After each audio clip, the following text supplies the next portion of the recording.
Hemos visto en la primera parte de la jornada nuevos requisitos, nuevas exigencias, afortunadamente cada vez más ambiciosos en materia de eficiencia energética. Hemos visto también herramientas para aplicarlos y para aprovecharlos de alguna forma en nuestros proyectos. Y yo lo que les quería proponer después del café, que venimos así un poco con las pilas otra vez cargadas, es que pensemos un poco para qué y por qué todo esto, ¿no? O sea, por qué realmente necesitamos, yo diría que de una forma casi urgente, edificaciones más sostenibles y más eficientes, ¿no? Y bueno, a mí me gustaría preguntárselo a la pareja de la foto, que es una pareja, me parece que eso es Teherán, ¿no? La verdad es que también me gustaría estar ahí sentado viendo a ver qué me sugiere. Como no puede ser, lo que les voy a trasladar es la visión que tiene Green Building Council sobre este tema. Y en concreto un documento, un informe que hace aproximadamente año y medio se presentó en Barcelona como apertura de un congreso que hubo internacional sobre edificación sostenible. Un documento que se llama, bueno, un congreso que estaba promovido por esas organizaciones que tienen ustedes ahí y que estaba organizado precisamente por Green Building Council de España. Un informe que es este que tienen ahí, que se llama Visión Global, y que arranca, van a ver que muchas de las informaciones más o menos ya se conocen, ¿no? Lo que creo que el valor que tiene el documento es que lo estructura de tal forma que se entiende bien por qué todas estas exigencias, ¿no? Más allá de que haya políticos en Europa que pongan en marcha directivas que tenemos que implementar, que no siempre lo hacemos todo lo rápido que podríamos y deberíamos, más allá de eso, bueno, una de las primeras cosas que se saben es que llevamos una evolución de crecimiento demográfico imparable y que de aquí a 2050 vamos a pasar de 7.200, me parece que son millones de personas, a 9.600, ¿no? Es decir, en el año 2050 tendremos una población mundial que será como si cogiéramos ahora la población de China y de India y las volviéramos a sumar a lo que ya tenemos, ¿no? Básicamente esa sería un poco la idea y el arranque. Esa población, además, se va a producir, sobre todo, en países en vías de desarrollo, en concreto, más del 50% en 8 países, de los cuales 6 son africanos. Y ese aumento de población, además, se va a concentrar de una forma muy significativa, casi exclusivamente en las ciudades, en los entornos urbanos. Hace no muchos años, la población de las ciudades representaba más o menos la mitad de la población mundial. En el año 2050, la población que vive en las ciudades será equivalente a la que vivía en todo el planeta a principios de siglo. Va a haber una concentración en las ciudades enormes. Lógicamente, esta población va a demandar edificios, va a demandar viviendas, va a demandar servicios, ¿no? Y eso nos va a llevar, como les digo, a ese crecimiento demográfico, nos va a llevar a que el número de viviendas, de hogares, va a aumentar en un 70%. Vamos a pasar de 1.900 millones a cerca de 3.200 millones en 2050. Y, lógicamente, esos hogares van a demandar superficie edificada, que también va a aumentar de forma drástica, ¿no? Y además que se va a tener que adaptar a nuevos modelos sociales, ¿no? Y uno de los más claros y que todos conocemos es la reducción del tamaño medio de los hogares, aunque cada vez tenemos más hogares con menos integrantes, ¿no? En concreto, y la media mundial dice que de 2010 a 2050 pasaremos de 3,7 a 3 personas por hogar, pero a cambio la superficie que dispondrán estas personas será mayor, con lo cual, como vamos a ver ahora, incluso en zonas de demografía más baja, va a suponer un aumento de la superficie edificada. Esto habría quien lo podría tomar como, y por qué no, en positivo, ¿no? Parece que lo de la construcción sigue teniendo un potencial, ¿no? Sigue siendo un negocio. Bueno, aquí me salgo un poco del informe simplemente para sacar la fotografía española, que se ve muy mal, pero lógicamente la curva de demografía que vamos a seguir no es la que sigue el planeta, sino que va cayendo lentamente. El tamaño medio del hogar también en España cae y ahora mismo estamos en el entorno de 2,51 personas por hogar. O sea, muy inferior, como ven, a la media mundial. y va a seguir cayendo hasta cerca de los 2.000. En el año 2030 se calcula que estará en torno a los 2,3 personas por hogar, ¿no? Y me ha llamado la atención porque también ayer veía datos de Asturias y por razones que no se me alcanzan, la media de Asturias es sensiblemente más baja que la media nacional, ¿no? En cuanto a número de ocupantes por hogar, ¿no? Con todo y con eso, y estamos hablando en España, si seguimos la tendencia actual y a pesar de esta evolución negativa de la demografía, vamos a pasar de los 18 millones de hogares que tenemos hoy, más o menos, a 19,2 millones de hogares en el año casi 2030. Claro, este crecimiento demográfico tan grande y estas necesidades habitacionales y de edificios de servicios tan grande que vamos a tener van a suponer que también los recursos que va a demandar el sector de la edificación sean mucho mayores que los que tenemos ahora. Y ahí tienen ustedes, pues lógicamente, que la superficie construida se va a multiplicar por 1,76, que el consumo energético del sector de edificación, estamos hablando a proyección a 2050, va a aumentar en un 50%, se va a multiplicar por 1,4 las emisiones de CO2 y, bueno, y el incremento de población que les comentábamos. Piensen ustedes que además por cada metro cuadrado de superficie edificada estamos consumiendo 2 toneladas de materiales que además llevan su energía embebida, llevan su utilización de recursos. O sea, digamos, el impacto del sector de la edificación es enorme, ¿no? Y con esta proyección de crecimiento tan grande es algo que hay que considerar muy, muy seriamente, ¿no? Hasta el punto de que sabemos que existen límites medioambientales que le ponen un poquito freno a esto que estamos haciendo hasta ahora. Y ahí tienen ustedes varios escenarios del panel intergubernamental sobre el cambio climático en función de distintos supuestos de evolución socioeconómica, hacia dónde podemos ir en el nivel de las emisiones globales de CO2, ¿no? Saben ustedes también, y se ha vuelto a hablar en la cumbre de París recientemente, que los científicos sitúan en torno a 2 grados de aumento de temperatura media del planeta con respecto a la era preindustrial, el principio de todos los males, ¿no? Allí donde vamos a tener problemas muy serios. Incluso en la cumbre de París ya se habla de hacer casi de forma obligatoria quedarse por debajo de esos 2 grados. Si todo este crecimiento de población que vamos a tener, toda esta demanda de edificios que vamos a tener que construir, lo seguimos construyendo como venimos haciendo hasta ahora, si mantenemos esa tendencia, nos vamos a encontrar con que solo el sector de la edificación, sin falta de industria, sin falta de automoción, en 2050 va a haber generado ese incremento de 2 grados. Entonces, a mí me parece que, no quisiera asustar a nadie, que veo caras así como muy... Me parece que ya, aunque solo fuera por eso, nos tendríamos que plantear que no podemos seguir así, ¿no? Que no podemos seguir construyendo como lo estamos haciendo hasta ahora. Y yo diría, si permiten, que afortunadamente no solo nos lo planteamos los ciudadanos, sino que también las estrategias políticas y las leyes van cambiando en ese sentido más exigente que nos venían contando antes, ¿no?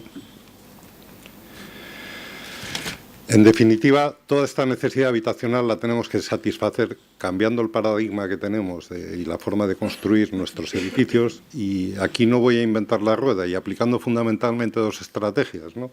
Una sería, lógicamente, apostando por la eficiencia energética, y sin duda es la fuente de energía más sostenible que hay y más eficiente, que es la reducción de las necesidades energéticas. Y hace un momento hemos visto ejemplos de cómo con soluciones en la envolvente, pero también con arquitectura y con ingeniería, se pueden conseguir reducción de demanda energética muy, muy sustancial, ¿no?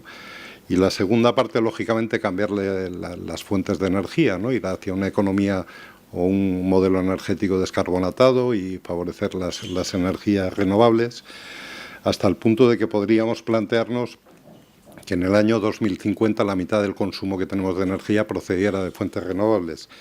Actuando así, aplicando estas 2 estrategias, podríamos reducir las emisiones, las necesidades energéticas, del sector de la edificación hasta un incremento máximo del 11%. Fíjense que, lógicamente, estoy hablando siempre de aumentos, ¿no? Pero aumentos que ya no son como... ahí tienen 2 escenarios que están hechos por la Agencia Internacional de la Energía.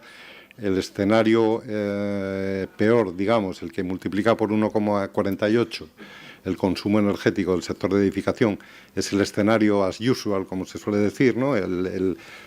Construyendo como estamos construyendo hasta ahora. El otro escenario tendría que ver con aplicar estas medidas en cuanto a la eficiencia energética y al tipo de combustible de energía que... Y bueno, lo tienen desagregado, si quieren, también por el sector residencial y el sector servicios. En cualquier caso, lo que nos tendríamos que plantear con todas estas políticas y con todas estas estrategias es que en lugar de ser el sector de la edificación responsable del incremento o de las emisiones que producen ese incremento de 2 grados, podríamos llevarlo a 1/4 de ese incremento, ¿no? Luego dejaremos los otros 3/4 se los dejaremos a la industria y al automóvil y a otros sectores con idea de que también los rebajen, ¿no? Lógicamente, las recetas que tenemos que aplicar en cada región del mundo son diferentes, ¿no? No es lo mismo en esos países que hablábamos antes, esos 8 países que van a concentrar todo ese aumento de población en zonas en desarrollo y que seguramente sus máximas prioridades tienen mucho que ver con erradicación del chabolismo y de las infraviviendas, que lo que tenemos aquí, ¿no? Y lo que tenemos aquí, ¿qué es? Pues tenemos un parque edificado, como saben, enorme, construido con unos criterios, sobre todo de eficiencia energética, muy deficientes y que tenemos que rehabilitar. Y todas estas herramientas que nos han estado contando van en ese sentido, ¿no? De ver cómo podemos el parque edificado existente llevarlo a las condiciones de eficiencia energética mejores, ¿no? Pero también el edificio nuevo. Ustedes saben cuántos años llevamos hablando de que la rehabilitación, y parece como que no acaba de arrancar, ¿no? Pues evidentemente no es fácil, y menos en un país donde el 75% de la gente vivimos en edificios colectivos, ¿no? Y nos tenemos que poner de acuerdo en el seno de la comunidad. Pues lógicamente eso tiene que ser un acicate mayor, si cabe, para que los edificios nuevos que se construyan se hagan con otros modelos, ¿no? Con otros modelos de eficiencia energética mucho mayor. Y yo creo que luego nos van a hablar de 2 ejemplos que además tampoco hay que irse muy lejos, están aquí en Asturias, de cómo habría que empezar a hacer las cosas, ¿no? Hasta el punto de que, bueno, se ha comentado antes que en 2020 tendremos que empezar a construir edificios de energía casi nula. Aunque se dice de consumo de energía casi nula, yo sé, energía casi nula es una pequeña aberración técnica, pero en el fondo la directiva habla de energía casi nula, no solo de consumo, sino también seguramente de demanda. Pero de alguna forma acabaremos viendo que se llega a intentar por lo menos que también los edificios existentes vía rehabilitación lleguen a estos niveles de prestaciones energéticas. Bueno, en definitiva, lo que quiere plantear este informe de visión global es que hay que aplicar una estrategia a nivel global, a nivel mundial, que se base en la eficiencia energética, en la descarbonatación, que hay que hacerlo cuanto antes, pero que además habrá que aplicar recetas diferentes en función de las diferentes regiones del mundo. Yo les invito a que, bueno, en esa página que tienen ahí se lo pueden descargar y van a ver que hay mucha más información de la que estoy contando yo y seguramente mucha de ella mejor explicada, ¿no? Esto, como les digo, es la visión que tiene Green Building Council España y es la visión que presentó en el arranque del SB14 en Barcelona a finales del año 2014. Y aunque estoy seguro que muchos lo conocen, me van a permitir también que les cuente un poquito qué es Green Building Council España y además con un objetivo que les explico también al final, ¿no?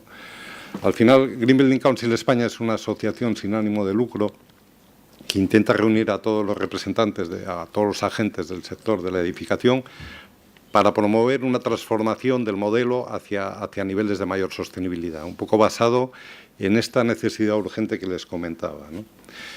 En definitiva, lo que quiere ser es un punto de encuentro, quiere ser un catalizador, quiere poner las cosas fáciles, actuar como portavoz también de las administraciones, promover la formación, porque estas cosas a veces se saben y a veces no se saben o no se sabe cómo hacerlas. Entonces, sin duda, para cambiar el modelo, las formas de construir, tendremos que formarnos y aprender nuevas técnicas. Y también tendremos que aprender sobre lo que es y lo que no es un edificio sostenible y cómo mejorar los impactos o reducir los impactos que puede provocar, ¿no? Y en definitiva también es un foro donde se realiza mucha investigación sobre la materia, ¿no? ¿Quién compone GBC? Bueno, pueden entrar en la página web y verán que hay muchos profesionales individuales, arquitectos, ingenieros. Hay también entidades, hay administraciones, hay asociaciones profesionales diversas y hay empresas y fabricantes, ¿no? Y consultorías, constructoras. En definitiva, se intenta que todos los agentes del sector estén representados, ¿no?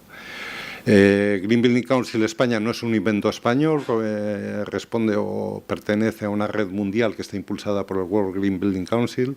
Hay más de 90 Green Building Councils en todo el mundo, de ellos me parece que son más de 30 los que constituyen la red europea. Y bueno, como les digo, desarrollan diferentes actividades. Seguramente una de las más conocidas sean las herramientas de evaluación y certificación, lo que les decía, para saber cuándo un edificio es más o menos sostenible, pues igual que conocerán a lo mejor la certificación LEED, la certificación BREEAM. Green Building Council España ha desarrollado una certificación adaptada a las necesidades que tenemos aquí, que es la certificación verde. Luego también nos hablarán de un proyecto que está certificado, que bueno, lo que sirve es para evaluar los proyectos y cuantificar los impactos que esos proyectos, y además sirve para tener una regla objetiva y reconocida en la que podamos comparar y saber si estamos haciendo las cosas bien o no, ¿no? Y tienen el impulso, además, si quieren, del Ministerio de Fomento. Bueno, hay una serie de, si conocen las herramientas de certificación de sostenibilidad, se aplican en distintas tipologías de edificios. Ahí ven que hay, en la parte de la izquierda son las que Green Building Council ha desarrollado hasta ahora para verde, quedan otras muchas todavía por desarrollar, es un trabajo que está todavía en marcha. Y lo que hacen estas herramientas, como digo, es evaluar y cuantificar impactos en diferentes criterios o aspectos medioambientales que son los que pueden tener ahí, ¿no? Al final, cuando uno obtiene un sello de este tipo, lo que le está diciendo es de alguna forma una calificación en cada uno de esos diferentes campos. Algunos ejemplos de edificios, que lógicamente no están todos, pero de edificios que se han calificado con la herramienta, que tienen el sello verde, pues ahí tienen en Madarcos un edificio terciario dotacional. Esto es la Universidad de La Rioja. Esto es una vivienda unifamiliar diseñada además por un estudio de arquitectura de aquí. Bueno, ahí hay lógicamente muchos, no vamos a extendernos mucho en esto. Y como les decía, también hace labores de formación Green Building Council, ¿no? Precisamente toda esta herramienta hay que contarla, hay que explicarla y hace falta que se forme la gente para poder evaluar los edificios de acuerdo con ella, ¿no? Entonces hay diferentes niveles de formación que imparte la asociación. Colaboramos con administraciones públicas. No sé si conocen el informe del Grupo de Trabajo de Rehabilitación del año 2014, que ha servido de base para la estrategia nacional, la estrategia del Gobierno español, la que presentó el año pasado, en 2014 en Bruselas. Saben ustedes que la directiva europea impone a los Estados miembros que lancen o que planteen estrategias a largo plazo de rehabilitación de su parque edificado. Saben también que la directiva europea impone a los Estados miembros que los edificios de la administración pública central al menos, se rehabiliten con criterios energéticos a razón de al menos un 3% cada año, ¿no? Pues Green Building Council está colaborando con el Ministerio de Fomento para diseñar un protocolo, unas herramientas para llevar a cabo esta rehabilitación de los edificios. En definitiva, lo que les quiero, bueno, aquí tenemos también un proyecto europeo, en el marco del programa Horizon 2020, un proyecto que involucra, no me acuerdo si son 10, 12 Green Building Councils nacionales, europeos, y es un proyecto que está coordinado, está liderado por la asociación en España, y que lo que persigue es, de alguna forma, unir a todos los agentes del sector y de alguna forma influir o ayudar a las administraciones de cada uno de los países miembros para que estas estrategias nacionales de rehabilitación sean cada vez más ambiciosas, ¿no? Bueno, y ya les decía que hacen labores de divulgación, como puede ser la organización de este congreso en Barcelona. Veo a Arturo que no ha subido todavía, eso debe ser que voy demasiado rápido. Pero bueno, así dejamos luego sitio para debate y preguntas. Lo último que quería decirles en relación con estos planteamientos y en relación con la asociación, antes les hablaba un poco de que entendemos que las estrategias a nivel general deben ser globales, porque casi la receta que hay que aplicar de un modo general es la misma, pero hay que particularizarlas en cada región, ¿no? Y en ese sentido también aquí en España, en Green Building Council, entendemos que hace falta también, pues porque las administraciones de cada región son diferentes, porque hay bueno, las competencias están derivadas a cada una de las administraciones, hace falta también una acción a nivel local. A nivel local, entiéndase, por ejemplo, aquí estamos hablando a nivel de Asturias, ¿no? Y por eso, de alguna forma, Green Building Council quiere también, en cada uno de los territorios, de las regiones, quiere también hacer una acción local con gente de la región, colaborando con la administración local. Y hoy se está poniendo en marcha un poquito, empieza un germen que tiene que ver con un grupo territorial de Green Building Council en Asturias, y me van a permitir que me ponga un poquito comercial y que les anime a que se enteren de cómo va el tema, a que se asocien, a que colaboren, incluso si no se quieren asociar, que colaboren igual, porque creemos que, lógicamente, también en Asturias hace falta este cambio de modelo, este cambio de paradigma, como además nos van a contar con los dos proyectos que vienen a continuación, ¿no? Yo creo que no tengo nada más. Esto no es Teherán, se pueden imaginar, pero también da que pensar. Creo que no tengo nada más. Muchas gracias.